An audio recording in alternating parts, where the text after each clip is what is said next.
Bonjour, ici Jean-Sébastien Tremblay. Voici votre vidéo-journal du 10 avril 2024.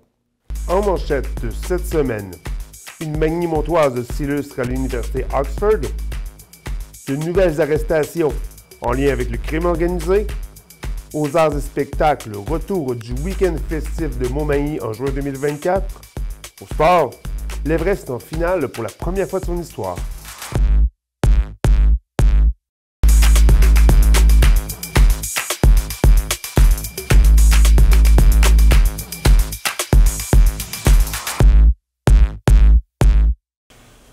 Petit Desjardins, bonjour. Bonjour Jean-Sébastien, ça va bien? Oui, est-ce que tu passes une bonne semaine? Ben oui, à date, je passe une très bonne semaine. Tout à fait, elle a bien débuté, je crois, avec une belle rencontre que tu as eue plutôt. Ben oui, cette semaine, j'ai rencontré en studio Marie-Lou Fournier-Tondreau, une jeune femme qui vient de Montmagny, mais qui inspire présentement par ses réussites et par son message. Ses réussites parce qu'elle étudie présentement un doctorat à Oxford, l'université en Angleterre, qui est quand même une université qui est très renommée dans le monde, qui est aussi la plus vieille université anglophone du monde, en fait. Donc, puis en plus d'étudier là-bas, ses études sont complètement financées par une bourse d'études qu'elle a reçue de l'institution. Donc, c'est quelque chose d'une valeur d'environ 300 000 qu'elle a en ce moment. C'est un grand accomplissement, en effet. C'est un très grand accomplissement. Là, puis, c'est ça, comme je disais, elle vient de Montmagny. Elle est allée à l'école secondaire Louis-Jean Cazot, comme la plupart des Manimontois. Donc, vraiment, là, de se rendre là, c'est tout un exploit. Puis, en plus, elle inspire beaucoup par son message, parce que Marie-Lou, elle nous a confié que lorsqu'elle était plus jeune, elle a hésité un peu à se lancer en recherche parce qu'elle ne voyait pas beaucoup de femmes dans les médias ou dans les émissions qui étaient dans ces domaines-là. Elle voyait principalement des hommes. Donc, elle espère maintenant pouvoir inspirer les jeunes femmes à suivre un parcours comme elle puis leur montrer que c'est possible de se lancer en recherche lorsqu'on est une femme. Il suffit juste d'avoir le talent puis de mettre les efforts puis on peut se rendre là, nous aussi. Donc, vraiment, une belle rencontre que j'ai faite avec Marie-Lou. Donc, on vous en montre maintenant un extrait, mais l'entrevue au complet est disponible sur notre site web. Merci, Cathy.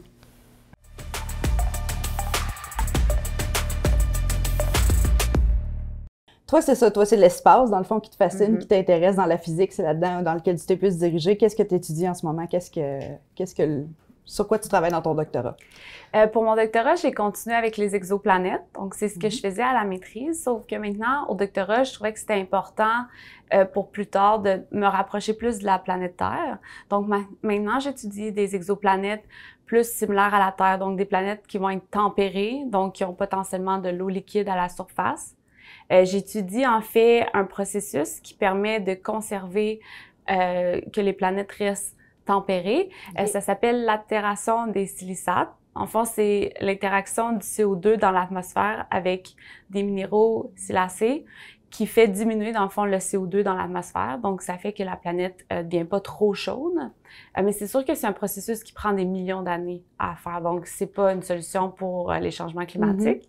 Mais moi, en fait, ce que je fais, c'est que j'utilise ce processus-là et je le modélise avec des atmosphères de différentes exoplanètes pour voir dans quelles conditions des planètes restent ou peuvent devenir habitables. Wow, c'est quand même vraiment intéressant. Est-ce que tu cherches des extraterrestres, dans le fond? Oui, on peut dire ça comme ça. La guerre interne opposant différentes organisations criminelles de la région de la Capitale-Nationale et de Chaudière-Appalaches pour le contrôle du trafic des stupéfiants pourrait bien avoir fait une nouvelle victime dans la MRC de Montmagny. Le 26 mars dernier, 2 individus associés au milieu interlope auraient pénétré par effraction dans un immeuble de Cap-Saint-Ignace en utilisant la force dans le dessein d'y commettre un crime. Ils auraient alors séquestré un homme sur lequel ils auraient commis des voies de fait, lui causant des lésions corporelles. Dans les jours suivants, la Division des crimes majeurs de la Sûreté du Québec a mené une enquête et a procédé à l'arrestation des suspects. L'un d'entre eux aurait déjà des antécédents criminels en matière de trafic de stupéfiants. Lors de leur comparution devant la Cour du Québec, chambre criminelle et pénale du district judiciaire de Montmagny, les accusés ont enregistré un plaidoyer de non-culpabilité aux infractions reprochées. En ce sens, celles-ci sont toujours, pour l'instant, des allégations non prouvées devant un tribunal. Le procureur de la Couronne s'est objecté à leur remise en liberté car il croit que celle-ci pourrait mettre en péril la sécurité du public et miner la confiance des citoyens envers le système de justice. Un juge devra donc trancher la question dans les prochaines semaines. Maintenant, voici l'actualité en bref. Toujours aussi déterminés à obtenir un bâtiment permanent pour le CPE Enfants Bonheur, les élus de la municipalité de Saint-François-de-la-Rivière-du-Sud s'impatiente et dénonce plusieurs délais administratifs. Le maire Frédéric Jean rappelle que le projet a officiellement été accepté par le ministère de la Famille en décembre 2020. À cette époque, le ministre lui avait promis que celui-ci serait réalisé rapidement. Or, depuis, le projet progresse très lentement du côté du ministère de la Famille, même si du côté du CPE de la municipalité, toutes les démarches préliminaires pour la réalisation de son ouvrage sont complétées. Finalement, il y a environ un mois, le ministre a officiellement autorisé le début du processus d'appel d'offres pour la construction de la bâtisse, mais M. Jean craint que les délais déjà écoulés entraînent des dépassements de coûts, mettant en péril la réalisation de cet ouvrage.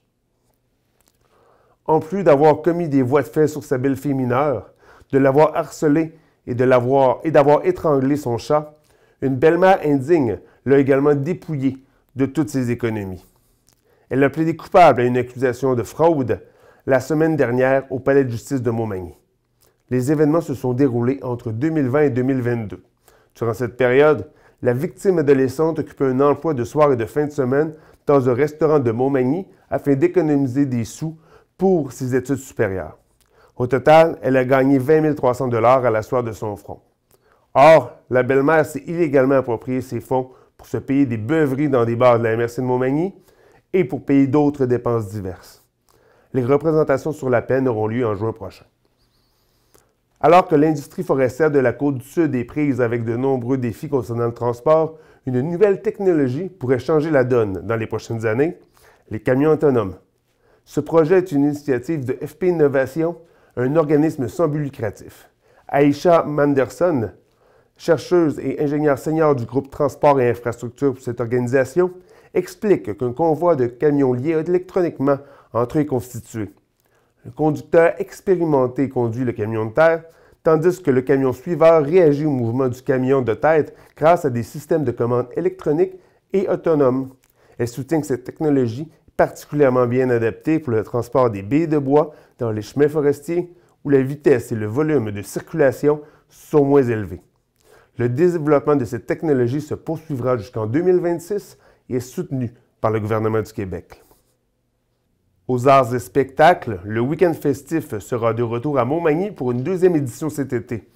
L'événement conçu par des jeunes pour des jeunes aura lieu les 28 et 29 juin au pavillon communautaire Espace Citoyen. Gabriel Dubé et Philippe Beaumont, deux organisateurs, nous donnent des détails sur la programmation. Pour le 28 juin, nous allons recevoir le talentueux Jérôme 50 qui va nous offrir en primeur son nouveau spectacle. Et comme première partie, l'homme orchestre en personne, Joe Robichaud, qui nous interprétera ses plus grands hits ainsi qu'un petit setlist punk acoustique pour faire plaisir à ceux qui aiment la musique qui bouge. Et nous finirons avec notre première after party en compagnie de Pio Night. Pour le 29, on va avoir encore une belle journée. En fait, là, il va y avoir des jeunes de la relève qui vont vers 18 h commencer. Il va y avoir Alex BT, il va y avoir Lys. Et par la suite, ça va être deux événements qui vont être extérieurs et gratuits. Et par la suite, ça va être à l'intérieur avec Tommy Collin, qui est de la région. Puis on va avoir aussi Country Rangers, qui sont aussi de la région, des gars de la région, qui font en fait du cover là, pour du country. Au sport, l'Everest prend la direction de la finale des séries éliminatoires pour la première fois de son histoire, après avoir disputé deux parties au cours de la fin de semaine. Malheureusement, le week-end a mal débuté pour la Côte-du-Sud, qui a dû s'avouer vaincue par la marque de 4-2 lors du match numéro 4 qui s'est tenu samedi soir à Montmagny devant 1600 personnes. Elliot Lavoie et Xavier Fournier ont été les seuls de l'Everest à s'inscrire au pointage. Malgré tout, l'instructeur-chef de l'Everest, Simon Lebrec, a aimé la performance de ses troupes et le support des amateurs de hockey d'ici. Bon, ça méritait cette victoire-là, mais j'ai quand même aimé la prestation de mes joueurs. Les gars, on perdait 2-1 après 2, puis les gars ont donné un bon push en troisième période. On a marqué un gros but, ça fait 2-2, puis on a eu nos chances, là, je veux dire. Ça aurait pu virer d'un bord puis de l'autre. C'est un but de crève-cœur qu'on donne sur un revirement en zone 2 en fin de troisième période. C'est ce qui a causé notre cause, mais j'ai quand même aimé l'effort et la structure qu'on a emmené ce soir là, versus le match de mercredi. Le lendemain, les rivaux s'affronteraient du côté de Sainte-Marie pour le match numéro 5. Dans cette rencontre, la formation sud-côtoise a profité de 2 avantages numériques pour prendre les devants. Félix Riverain a compté le premier but de la partie. Lors des premières 40 minutes, les 2 équipes ont été grandement indisciplinées. Pas moins de 13 pénalités ont été décernées par les officiels. Malgré tout, Gabriel Boissonneau a résisté aux nombreuses menaces offensives avec une autre sublime performance de 40 arrêts. Lors du dernier 20, les Beaucerons ont inscrit 2 buts pour revenir resserrer le pointage. Cela était trop peu trop tard. L'Everest a résisté et a remporté le match par la marque de 3-2. L'Everest s'est donc qualifié pour la finale pour la première fois de son histoire. L'équipe rivale n'est pas encore désignée. Le gagnant de la série entre les Cobras de Terrebonne et le Collège français de Longueuil sera l'adversaire de la Côte-du-Sud. C'est ce qui complète votre vidéo journal de la semaine. Pour plus d'informations, veuillez consulter le site web ou l'application mobile de Loi Blanche. Bonne semaine!